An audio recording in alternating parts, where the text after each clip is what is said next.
Hey, what's going on? So I just got off this call, and in the call we briefly talked about decision making and planning versus just taking action. So I have all these thoughts about it, and I didn't want to overtake the conversation or anything like that. So because everybody's got their set ideas, and that's fine. So, but if you're like me or if you've experienced the following, then just give me a second to just really let this set in.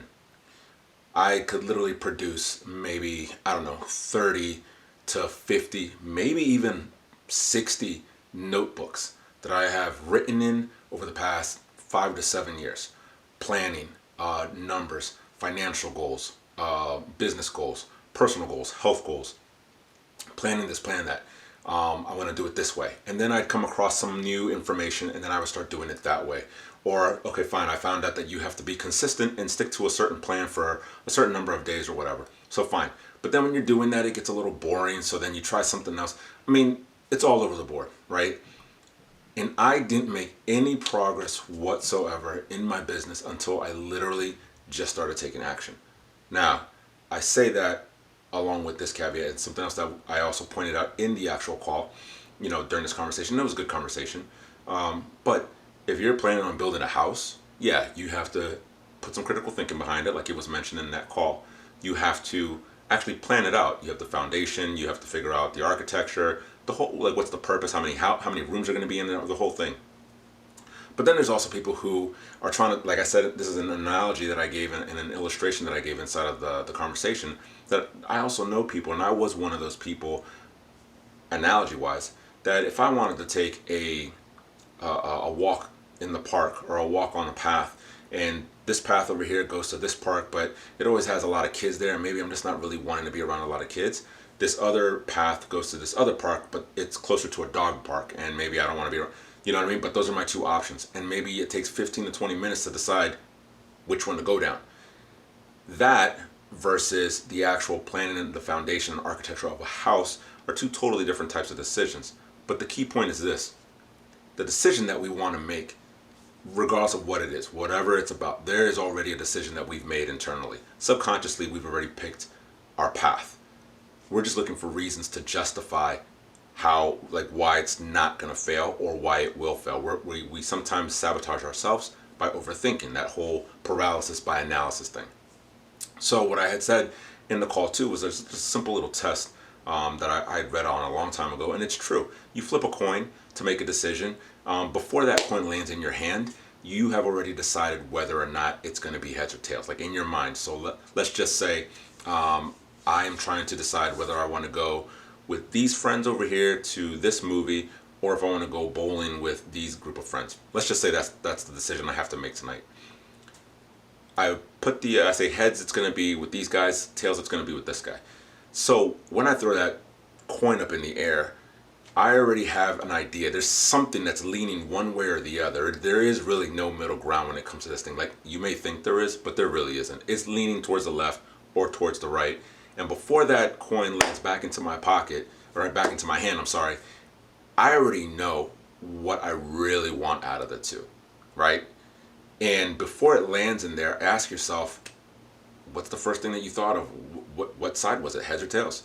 And I guarantee you it's going to be the one that is actually what you subconsciously wanted to do anyways.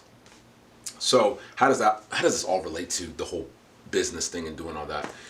Going back to those books that I have, where I did a whole bunch of notes over all the years and everything like that, planning out the perfect process, finding out that, okay, maybe I'm paralyzed because I'm trying to make this thing too perfect, and I'm trying to know the outcomes before I've even done anything. It's not possible. You can plan all the way up to a certain point, but then after that, you just got to do the action right away, while you have the motivation, while you have the inspiration, while you have the idea roughly of what you're trying to do. You will figure it out.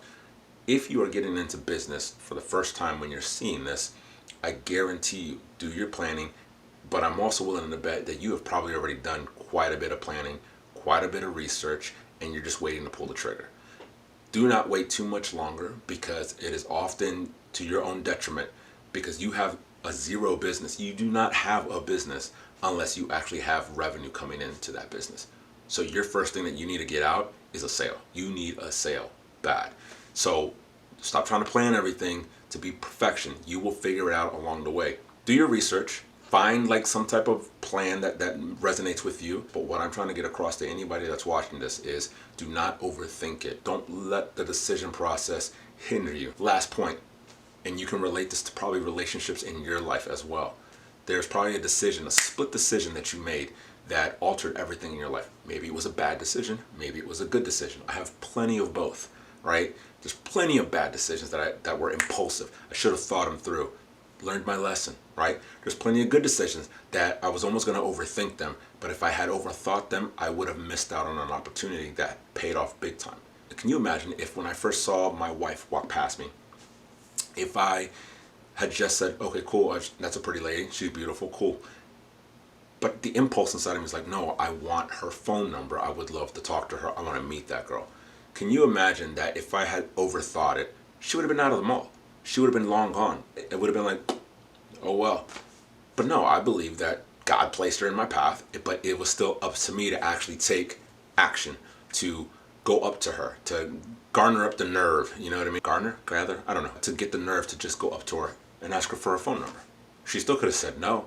I still could have embarrassed myself because she was walking with her sister, you know, and apparently I found out later on her mom was right there too. I didn't know. So can you imagine though? And now here we are, my wife and I, 14 years later of being married, 17 years later of being together. It's my point. And again, I'm going to reiterate something that I said at the very beginning of this.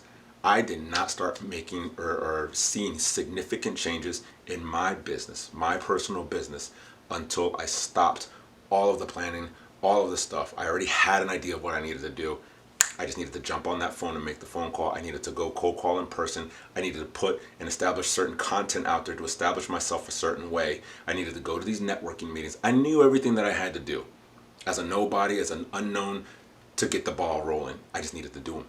And the minute I started doing that and focusing all on that, physical, actual, I saw significant changes, and now things are good.